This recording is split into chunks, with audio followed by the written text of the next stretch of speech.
At 16, to protect my elder sister's beauty, my right hand was trampled by a wild horse, leaving me unable to hold a brush and paint again. When the imperial physician came for a consultation, my parents wept and called me the pride of the family, but before 3 months had passed, I became a forbidden topic within the household. My parents often sighed over my crippled limb, saying, "We can endure the family being burdened by this cripple. But your sister is destined to become the mother of the nation. How can she have a sister with such an unsightly appearance?" They say, with me in this state, it would have been better if I had perished in the hunting grounds back then. At least I could have preserved a name of loyalty and valor. On a rainy late autumn night, I dragged my broken body up the star-reaching tower. Just as I leaped, a sudden flash of white light appeared, and in my ears echoed the desperate cries of my parents, "Unwind, protect your sister." At the end of the palace path, a startled blood-sweating horse reared up on its hind legs, about to shatter the lives of me and my legitimate sister. Memories from my past life surged. On the day my elder sister was crowned empress, she ordered the removal of the embroidered cushions from my hall, saying, "A defiled body like yours should not taint the Phoenix Palace." I let out a cold laugh inwardly and gently released my grip on my elder sister's sleeve. "This time, it's your turn to taste the bitterness of a ruined life." Hello, everyone. Welcome to my channel. Subscribe us to read wonderful stories every day. Now the story begins. The icy rain mixed with mud splashed onto my face. I fell to the ground, instinctively curling my right hand beneath me to protect it. My mother's sharp voice pierced my eardrums. "Why didn't you protect your sister? She had used all her strength in that slap." My left cheek burned with pain, and a metallic taste spread through my mouth, but I couldn't care about that. I stared intently at the hand I was shielding beneath me. In my past life, this very hand had been trampled into a bloody pulp by a frenzied horse's hooves. In this life, it remained perfectly intact. My father and mother had already rushed to Su Wanwan's side, surrounding her, their voices filled with terror as if the sky had fallen. "Wanwan, Wanwan, are you all right? Summon the imperial physician. Fetch the best imperial physician at once." Su Wanwan's agonized scream pierced through the curtain of rain. On her face, once hailed as the capital's #1 beauty, a deep, bone-exposing gash stretched from between her eyebrows all the way down to her jawline. Blood stained her magnificent riding attire. No one even glanced at me. I lay in the mud like a discarded piece of trash. Slowly, I pushed myself up and uncurled my right hand, which I had been tightly protecting.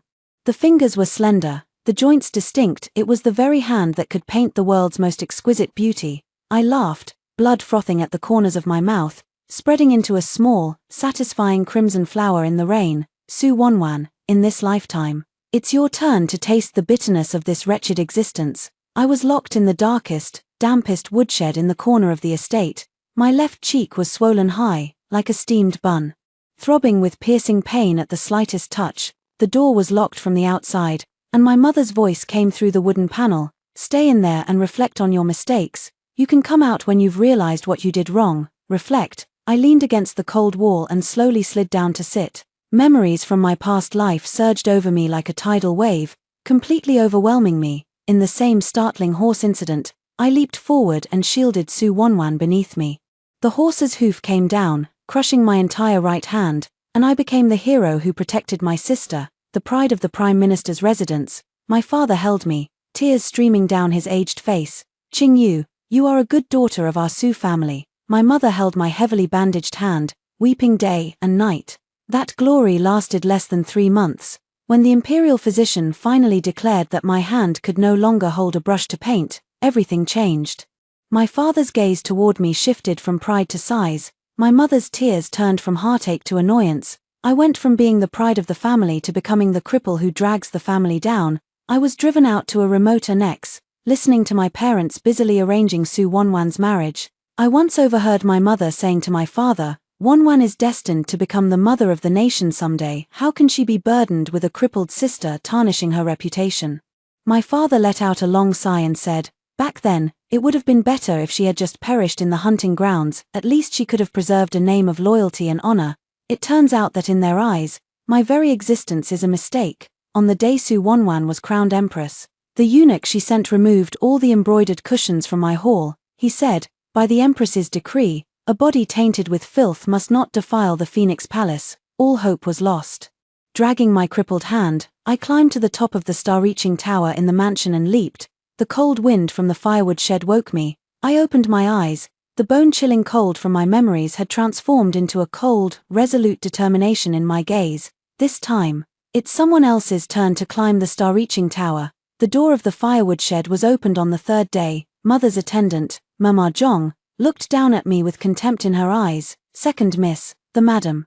Considering your youth and ignorance, is giving you a chance to atone for your sins." I was taken to Su Wanwan's courtyard. The air was thick with the heavy, bitter scent of medicine. Su Wanwan lay on the bed, her face wrapped in thick bandages, revealing only a pair of venomous eyes. Upon seeing me, she abruptly swept a bowl of scalding medicinal soup onto the floor. "Get out, I don't want to see you, you wretched woman." The sound of the porcelain bowl shattering was piercingly harsh, and the brown medicinal liquid splattered all over me. Mother walked out of the inner chamber, not even glancing at me, and only comforted Su Wanwan with heartache. "Wanwan, be good, don't get upset. The doctor said your injury is most aggravated by anger." After comforting Su Wanwan, she finally turned to me coldly. "Kneel down and clean this up." I knelt down silently, picking up the sharp porcelain shards one by one with my hands. "From today onward, you will stay here and personally attend to your sister until she fully recovers." This was what they called atonement. From that day on, I became Su Wanwan's punching bag. She takes pleasure in tormenting me every day, spilling the medicinal soup, making me kneel to wipe it up, and cursing me with the most vicious words, calling me the culprit who ruined her face. My parents turn a blind eye, even believing that this is what I deserve. They have sought out renowned physicians from all over and exhausted precious herbs like ginseng and deer antler, all to restore Su Wanwan's face. Yet I don't even have a bottle of the most ordinary wound medicine. That day, Su Wanwan suddenly demanded an eyebrow pencil made from South Sea pearls ground into powder. This item was priceless and difficult to obtain, a tribute that even money might not be able to buy. My mother coldly ordered me, "Within 3 days, you must find it for your sister, otherwise, I will break your other hand." Her gaze fell on my uninjured right hand, as if looking at a lifeless object. Naturally, I could not find that pearl eyebrow pencil. Returning empty-handed to the Chancellor's residence, I was met with a cold floor and my mother's furious face. I was punished by kneeling outside Su Wanwan's room, the rough stone pavement pressing uncomfortably against my knees. Inside the room, Su Wanwan's hysterical screams came intermittently. Suddenly, her voice became exceptionally shrill. "What is that, mother? What is that?" My heart sank with an ominous premonition. Through the crack in the door, I saw Su Wanwan pointing at a rosewood box I had placed on the table. Inside it was a set of paintbrushes I had treasured. They were the finest 7 purple and 3 goat brushes, handcrafted for me by my grandmother before she passed away. "That is my life." Mother opened the wooden box, and when she saw the set of radiantly colorful paintbrushes, her eyes flickered. "This is Qingyue's belongings," she said indifferently. "Her things, she, a sinner who ruined my appearance. How dare she possess such fine things?" Su Wanwan's voice was filled with jealousy and venom. "Mother, destroy them. I feel sick at the sight of anything related to painting now. Wanwan, destroy it, or I'll kill myself right in front of you." To appease her enraged legitimate daughter, the mother shot a fierce glare and grabbed the paintbrush, ready to snap it with force. "No," I sprang up from the ground like a madman, rushed into the room, and lunged to snatch back my paintbrush. It was the last memento my grandmother left me, the very soul of my painting. "Get away," my mother shoved me aside. I clung desperately to that wooden box, as if protecting my own heart. In the chaos, Su Wanwan screamed, "Hit her hand, isn't she so fond of that hand? Smash it to pieces." Her mother, driven to a splitting headache by the noise, actually picked up a heavy gilded incense burner from the table just to quiet her down. Her eyes bloodshot, she glared at me. "You love painting so much. You love your hand so much. Fine, you won't need this hand anymore either."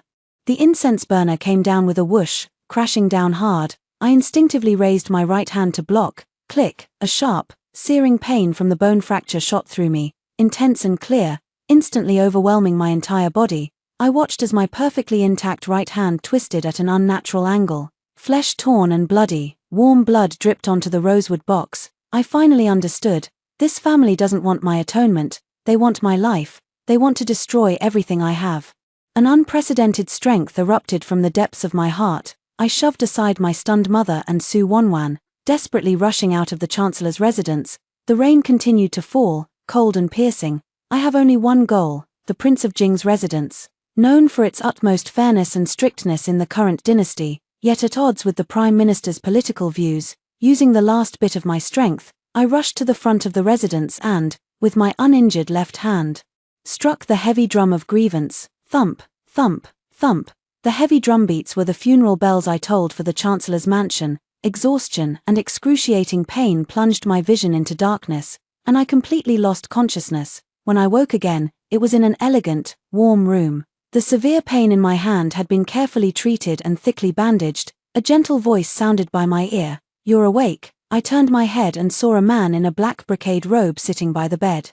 With handsome features and deep eyes, it was Prince Jing. I struggled to get up to pay my respects, but he raised his hand to stop me. "You are badly injured. There is no need for formalities." He saved me. I slept for a long time, and in my dreams, I returned to Jiangnan. Grandmother was still alive, and her small courtyard was filled with orchids. She held my small hand, teaching me to draw the first stroke. She said, "Qingyu, painting lies not only in skill but also in the heart. If your heart holds mountains and valleys, a painting can be formed even without a brush." The scene shifts to the cold gazes of my parents in the ministerial residence, to Su Wanwan's smug mockery, and to the ferocious expression on my mother's face as she lifted the incense burner. It was the grand banquet held in honor of Su Wanwan's coronation as empress, which I saw as I fell from the stargazing tower in my previous life.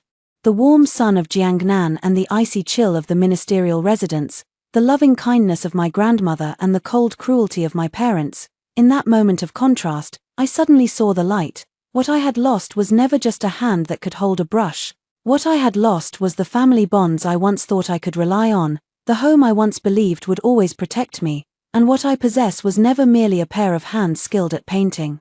I still possess a painter's heart that has witnessed all the wonders of the world and can distinguish beauty from ugliness, good from evil. I opened my eyes and looked into the unfathomable depths of Prince Jing's gaze, no longer feeling the slightest trace of confusion in my heart. "Your humble subject, Su Qingyu, implores your highness to grant me justice." My voice was hoarse, yet remarkably calm. "Even if I can no longer paint, I will use this heart to create a breathtaking masterpiece of my own life, using the blood of the Prime Minister's residence as the foundation for my new painting." I calmly and clearly recounted the experiences of both my lifetimes to Prince Jing in full detail, from losing my hand in my previous life to protect my elder sister, to being abandoned by my family, and ultimately meeting a tragic end. Then, after being reborn, I chose to let go, but my mother broke my other hand. I spoke very calmly, without shedding a single tear, as if telling someone else's story, but the despair and hatred that ran deep into my bones made the air in the entire room freeze. Jing Wang listened quietly, and the calm in his eyes gradually began to ripple. He was shocked by my plight, but more than that, as a politician, he saw a perfect opportunity to bring down his political rival. "The Chancellor, your father, the current Chancellor Suzhou, has always been renowned for his reputation of strict governance at home. With a kind father and filial children." Prince Jing's voice was soft, yet carried a sharp, icy edge. "How truly ironic." He stood up and paced a couple of steps around the room. "I can stand up for you." 3 days later, a scandal spread like wildfire through every street and alley of the capital. The second daughter of the Prime Minister, in an attempt to save her elder sister, was injured by a startled horse at the hunting grounds. Instead of showing gratitude, the Prime Minister and his wife accused her of disrupting her sister, subjected her to abuse, even broke her hand, and ultimately cast her out of the family. There were many versions of the rumor, but each one pointed to the cold-bloodedness and hypocrisy of the Prime Minister's household. In an instant, the reputation of Prime Minister Suzhou plummeted dramatically. Memorials of impeachment from the censorate flew into the imperial palace like snowflakes, just as public opinion reached its peak. News came from the Prince of Jing's residence, moved by the second Miss Su's benevolence and filial piety, yet distressed by her inhuman treatment. The Prince of Jing took pity on her and formally adopted her as his sworn sister, welcoming her into his residence for proper recuperation. This move was akin to pouring a basin of water into a boiling oil pot. Prince Jing openly stood behind me, and in doing so, positioned himself against the Prime Minister's residence. He summoned the finest imperial physician from the palace to treat my right hand. The imperial physician said the bones in my hand were too severely shattered. Even after recovery, I would no longer be able to perform delicate tasks like painting, but basic functionality could be preserved. I expressed my gratitude to Prince Jing. He looked at me and said, "From now on, You are no longer Su Qingyu of the Prime Minister's residence, but Princess Qingyu of my Jing Manor. It's time to put an end to everything from the past, I nodded, gazing out the window. That gilded cage of the Prime Minister's residence I had finally, with my own hands, shattered it. The Jing Prince gave me a new identity, and in return, I would become the sharpest blade in his hand. The candlelight in his study often burned brightly through the night. He discussed the court situation with me, analyzing the various factions, though I knew nothing of political schemes. I had the eyes of a painter and a memory that never forgot a face. In my past life, to pave the way for Su Wanwan's future, my father had ordered me to paint portraits of all the notable officials in the capital and their families. I have painted them at their most spirited and confident, and I have also seen their most humble and fawning faces, who has hidden quirks unknown to others, who is secretly close with whom, whose clothes conceal the scent of an improper perfume pouch, whose eyes betray a fleeting flash of greed or fear when looking in a certain direction. At the time, these details were merely material for my brush. Now, however, they have become the bloodless blades I hand to the Prince of Jing. The Vice Minister of Personnel, Lord Zhong, appears to be an upright and honest man, but I once noticed a barely visible ink stain on his sleeve. It was from the pine soot ink exclusive to the Morbao studio in the southern part of the city, which costs 100 taels of gold per ounce. A fourth-rank official like him cannot afford it. The Minister of Revenue, Lord Li, his wife wears a string of Eastern pearls on her wrist, of even better quality than those of the imperial consort in the palace. I have heard that the Salt Commissioner of Lianghuai recently sent a batch of generous gifts to the capital. The Chief Minister of the Court of Judicial Review, Lord Wang, has a painting by a famous artist from the previous dynasty. Traveling in the autumn mountains, hanging in his study, it is a counterfeit. The genuine piece is displayed on the dressing table of his mistress. I laid out these long-buried paintings from my memory, one by one, before the Prince of Jing. The admiration in Prince Jing's eyes grew increasingly evident. Following the clues I provided, he traced the source and actually uncovered a deeply entrenched corruption scandal. Prime Minister Su Zhe, as the head of all officials, was implicated and could not escape responsibility. The emperor was furious and ordered a thorough investigation. The foundation of the Prime Minister's residence began to shake. Meanwhile, I was quietly recuperating in the Prince Jing's residence, reading and studying things I had never encountered before. I was no longer the Su Qingyu who only knew poetry and painting. I was a pawn in Prince Jing's hands, and also the player opposing him in the game, a game of chess named Revenge.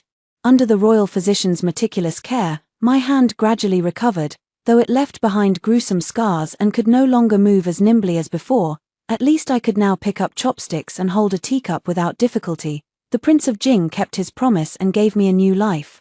I officially severed ties with the Prime Minister's residence and was granted the title of Princess Qingyu along with my own independent mansion. That mansion was right next to the Jing Prince's residence. On the day I moved in, the Jing Prince personally escorted me to the mansion. He said, "From now on, this will be your home." As I gazed upon this elegant courtyard, my eyes grew warm, and for the first time, I felt the tangible reality of home. Yet, by this time, the Prime Minister's residence had long lost its former glory. The thorough investigation into the corruption case had decimated my father's faction of supporters, although he was not directly convicted. The emperor's suspicion and the alienation of his colleagues left him feeling as if he were sitting on pins and needles. The household expenses were growing increasingly tight, and the expensive wound medicine for Su Wanwan's face was gradually running out. I learned from the spy Prince Jing placed in the Prime Minister's residence that Su Wanwan's face, due to the lack of follow-up treatment, began to fester and left permanent, ugly scars. She became increasingly deranged and violent, staying in her room all day, beating and scolding the servants, and smashing everything in sight. Mother spent her days in tears, while father drowned his sorrows in alcohol. When they faced each other, only resentment remained. A once glamorous family is slowly rotting from the inside. I know, this is just the beginning. One day, I deliberately sent a congratulatory gift to the Prime Minister's residence, not gold or silver, but a box of genuine South Sea pearls presented as tribute from the East Sea. Each grain is plump and round, with a radiant glow. I had the gift-bearer convey the message. Princess Qingyu heard that the Prime Minister's eldest daughter has been unable to find this item, so she specifically ordered someone to seek it out. Hoping it may bring some comfort to your longing, I can imagine the wild expression Su Wanwan will have when she sees this box of pearls. That was something she could never obtain. And it was the first needle I used to pierce through her false dignity. With my hands, my wounds, my past, I crafted the deadliest bait. I want them to watch me rise step by step, while they sink deeper and deeper into the mud. In the blink of an eye, it was time for the year-end palace night banquet. This is my first public appearance at such a significant occasion since I was granted the title of Qingyu Junzhu. I wore the palace attire prepared by Prince Jing and sat by his side, in a position even more prominent than some of the princes. All eyes were subtly fixed on me, filled with inquiry and curiosity. Father had also come. He seemed to have aged 10 years overnight, his temples frosted with white, his eyes clouded. No longer possessing the spirited and imposing demeanor of the chancellor he once was, his seat had been arranged at the very end. Father watched me from afar, something in the depths of his pupils shattering. After shock and regret, only fear remained. I didn't look at him, just calmly conversed in a low voice with Prince Jing. Halfway through the banquet, the emperor ordered each household to present a performance for entertainment. When it was the Prime Minister's residence's turn, Father's face instantly turned deathly pale. In previous years, it was always Su Wanwan who captivated the entire capital with her unparalleled dance, bringing great honor to the Prime Minister's residence. But this year, a figure stumbled and staggered to the center of the hall. It was Su Wanwan. She wore an exquisite golden mask on her face, covering the upper half and revealing only her jawline and lips. Even from a distance, I could still see the hideous, uneven scar on her jaw. The music began. And she started to dance. It was the rainbow and feather dance she had once been so proud of. But now her movements were stiff, stumbling, filled with despair and resentment. Like a puppet whose strings had been cut, the entire room fell into dead silence. Everyone looked at her with a mixture of pity and mockery in their eyes. When the dance ended, she couldn't even stand steadily, stumbling awkwardly to her knees. Her father's head sank low, his shoulders trembling slightly. The emperor's face was so cold it could freeze over. Is this how the Prime Minister's residence dares to treat us with such contempt? The icy voice echoed through the deathly silent hall. This was the first grand gift I had prepared for them. Public, extreme humiliation. The father was immediately reprimanded by the emperor for failing to maintain strict household discipline and mismanaging subordinates, resulting in a 1-year suspension of his salary. For the already financially strained Prime Minister's residence, this was nothing short of adding insult to injury. But the real explosion had only just begun. According to the information I provided to Prince Jing, tonight, my father, in an effort to reverse his declining fortunes, will recommend someone to the emperor for the position of Jiangnan Textile Commissioner. That person is his trusted confidant and the most crucial link in his chain of corruption. As long as that person is appointed, my father will be able to catch his breath. Sure enough, after several rounds of drinks, my father struggled to his feet and began to address the emperor, lavishly praising the deputy minister Wang he was recommending for his integrity and talent. The emperor listened without expressing approval or disapproval. Just at that moment, Prince Jing slowly rose to his feet. Father, your son holds a different opinion. He looked at Minister Wang, his gaze as sharp as a blade. Minister Wang, I've heard that not long ago, you spent 300 gold at the ink treasure studio in the southern city to purchase a stick of dragon fragrance ink. Minister Wang's face turned pale. Your Highness jests. This humble official's salary is meager. How could I afford such renowned items?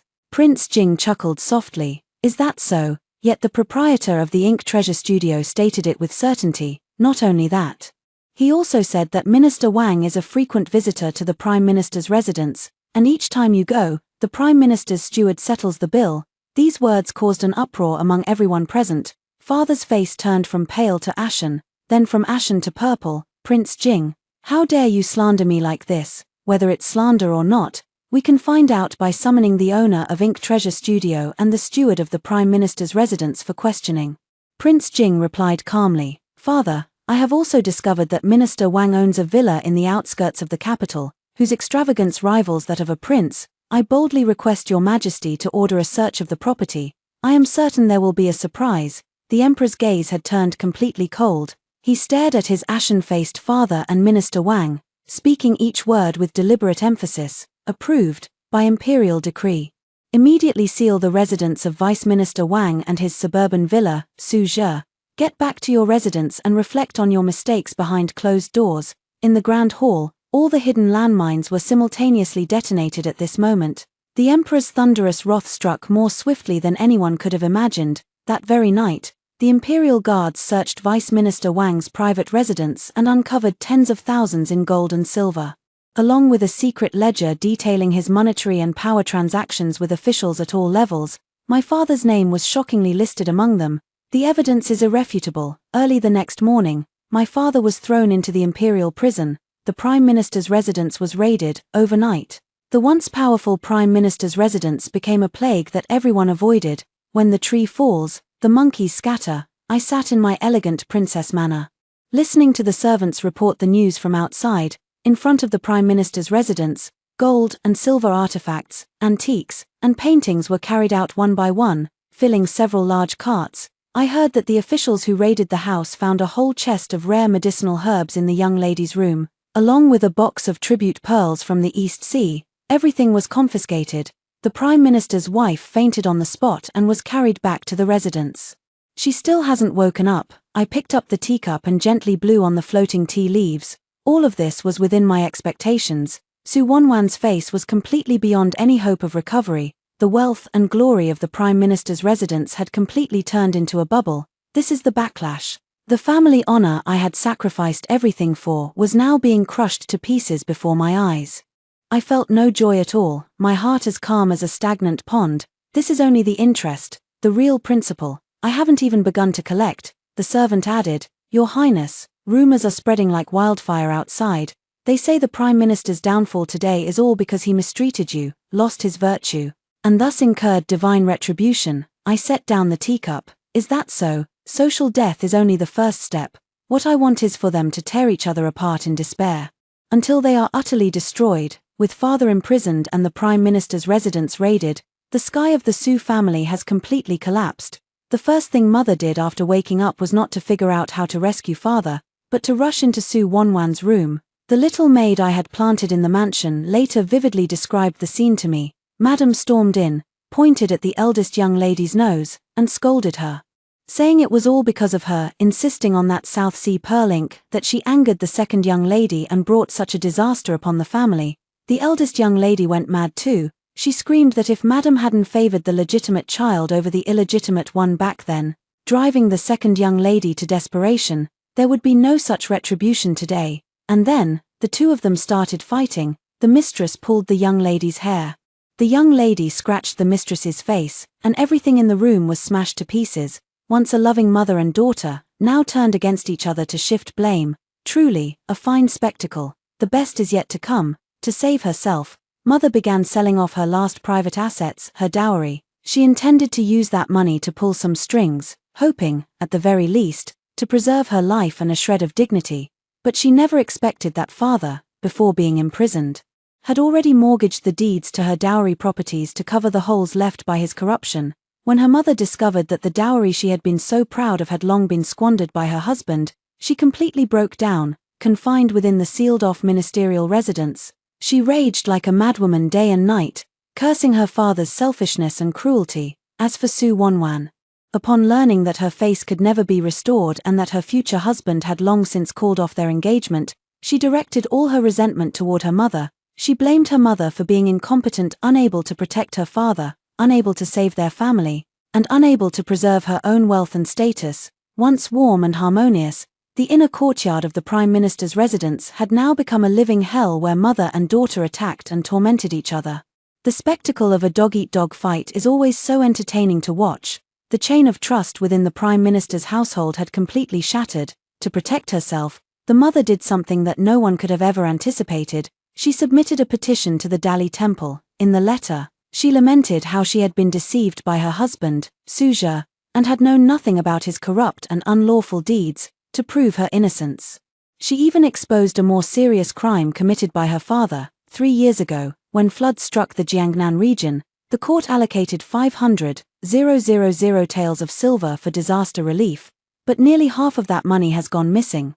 The official in charge of the case at the time died unexpectedly from a fall from a horse midway through the investigation, and the case was ultimately left unresolved. In her letter, mother said that the missing 200,000 taels were in father's possession, and that official who died unexpectedly, father had someone arrange it. This news was revealed to me by the Prince of Jing. He looked at me and asked, "Was this made by your mother?" I nodded. In my previous life, I had unintentionally heard my father mention this matter while he was drunk, and at the time, I was simply terrified. In this life, I had this secret accidentally revealed to my mother, who was driven into a corner. Through that little maid I had planted in the mansion, I told her that father had hidden a huge sum of money that no one knew about, and if we could find it, there might still be a glimmer of hope. I bet that she would do anything to survive. I had gambled right. In order to extricate herself from this sinking ship, she delivered the most fatal blow herself, sealing father's fate completely. The Prince of Jing remained silent for a moment,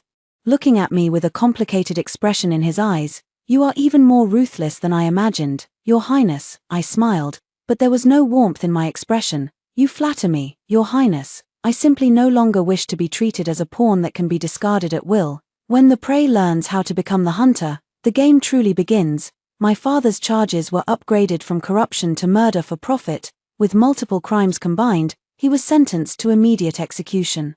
On the day of the execution, I did not go. I only had a servant deliver a painting to the prison. That was a painting I struggled to create with my left hand over several days. In the painting, a little girl is nestled in the arms of a young man, who is teaching her how to write by guiding her hand. The brush strokes are crooked and lack any aesthetic appeal, but the people in the painting are my younger self and my father, who had not yet been consumed by the thirst for power. I had the person delivering the painting take a message. Your daughter Qingyu thanks you, father, for the upbringing and guidance you gave me in the past. I don't know what expression father wore when he saw that painting. All I know is that until his death, he never got to see mother or Su Wanwan again. The Prime Minister's residence had fallen. As family members of a convicted official, my mother and Su Wanwan had all their property confiscated, were driven out of the ministerial mansion, and reduced to the lowest class of commoners in the capital. My mother couldn't accept such a drastic change in circumstances. It said her mind had become somewhat unhinged, wandering the streets all day, muttering about her dowry that had been completely squandered. As for Su Wanwan, that once celebrated legitimate daughter who had taken the capital by storm, in order to survive, she had no choice but to show her face in public, earning a meager income by washing clothes for wealthy families. Occasionally, I would pass by the dilapidated little courtyard where they now lived, on my way from my own residence as the county princess. Once, I saw Su Wanwan squatting by the well, scrubbing a grease-stained garment with great effort. In the winter, her hands were red from the cold, and the scar on her face looked like an ugly centipede in the chilly wind. She seemed to notice my gaze and abruptly lifted her head when she saw the emblem of Princess Qingyu on my carriage. The resentment in her eyes almost turned into something tangible. I did not linger, instructing the coachman to continue on our way. To wound the heart, words are never necessary. All that is needed is to let them see clearly what they have lost, and what I have gained. That is enough. The Prince of Jing, no, he should now be addressed as His Majesty. After overthrowing the faction of the Chancellor, his reputation grew day by day. Eventually, when the old emperor fell seriously ill, he was appointed as the crown prince and smoothly ascended the throne. As for me, as his most important strategist and sworn sister, my status also rose accordingly. Although I could no longer paint portraits, with the help of that painter's heart and my extraordinary understanding of color, composition, and aesthetics, I took charge of the design and construction of all the imperial gardens and palaces. The garden I designed, though devoid of brushstrokes, is a painting in every corner, is a masterpiece of nature's own making, seamless and divinely crafted. The world no longer remembers that illegitimate daughter of the Chancellor's household, Su Qingyu. They only know of the celebrated Master Qingyu of the current dynasty, whose exquisite taste has earned her the emperor's profound favor. The first thing I did was personally design and oversee the construction of the garden for my grandmother's tomb. That garden, I did not use any precious materials. Only the most common green bamboo, orchids, and mountain stones from Jiangnan, just like my grandmother's simple courtyard. On the day it was completed, the new emperor came in person. He stood in the garden, looking at the elegant and refined scenery before him, and remained silent for a long time. Qingyu, he began, you did it. I stroked the hideous scar on my right hand. The bone beneath still ached faintly on overcast, rainy days. Yet in my heart, there was only peace, grandmother once said. With mountains and valleys in your heart, you can paint even without a brush, I said softly. Your Majesty, I have painted my kingdom with all my heart. My kingdom was nurtured with their blood and tears. At that moment, a eunuch hurried over and whispered a few words into the emperor's ear. The emperor's brow furrowed slightly. He glanced at me and said, The family members of the disgraced official Suja request an audience with you. I froze for a moment. Su Wanwan.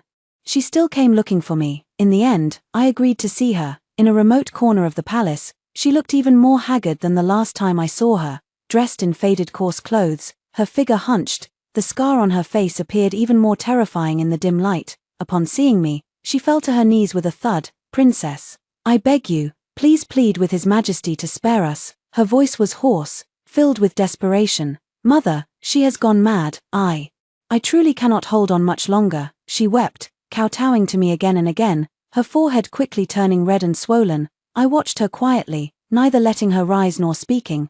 The woman before me was a far cry from the haughty, domineering elder sister I remembered. Seeing my indifference, she cried even harder. Qingyu, I know I was wrong. We all know we were wrong. For the sake of our sisterhood, please forgive us this once. Sister, I finally spoke.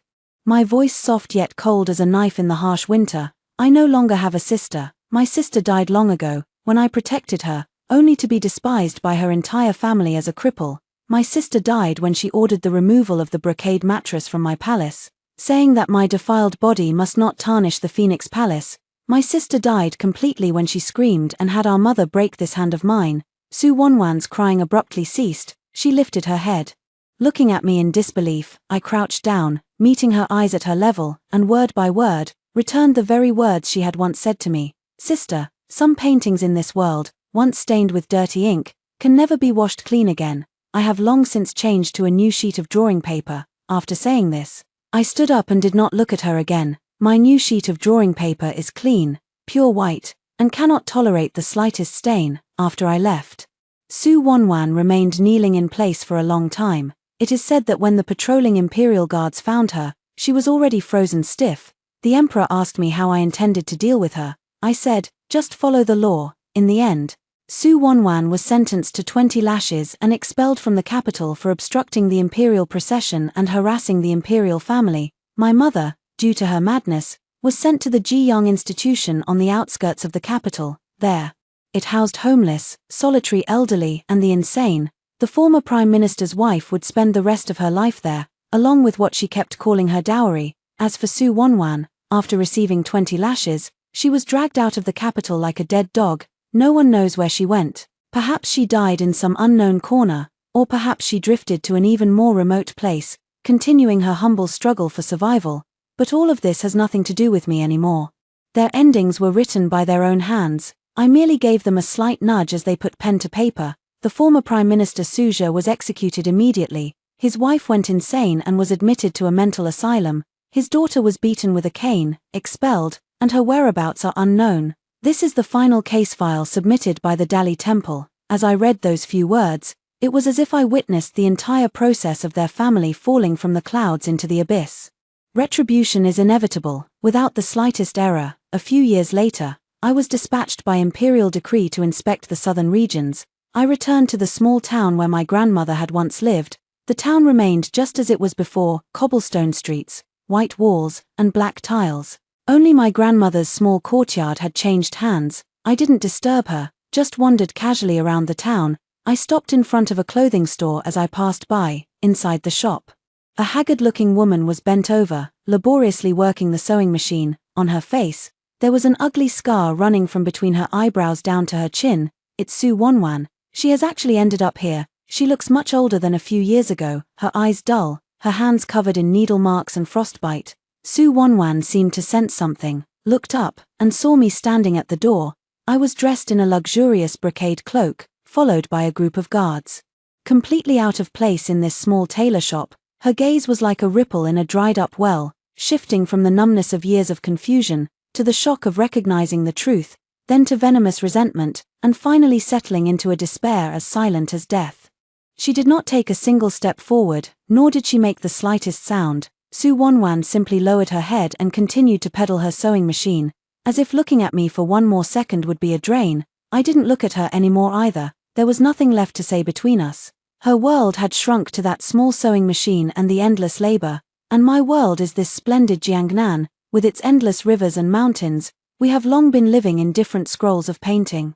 I returned to the garden I designed with my own hands. The moonlight, like water, spills over the pavilions, towers, artificial mountains, and flowing streams. Everywhere is a scene, everywhere is a picture. In the center of the garden, there stands a huge Taihu stone, which I transported from Jiangnan. I gave it a name. Calling it Painting Bone, I extended my right hand and gently stroked the cold stone. The hideous scar on the back of my hand was still clearly visible under the moonlight.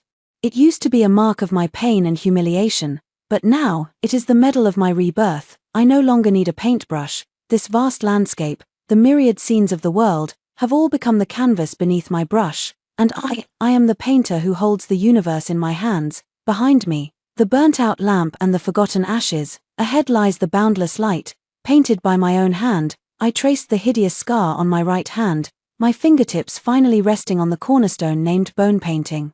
Cold, hard, just like my heart at this moment.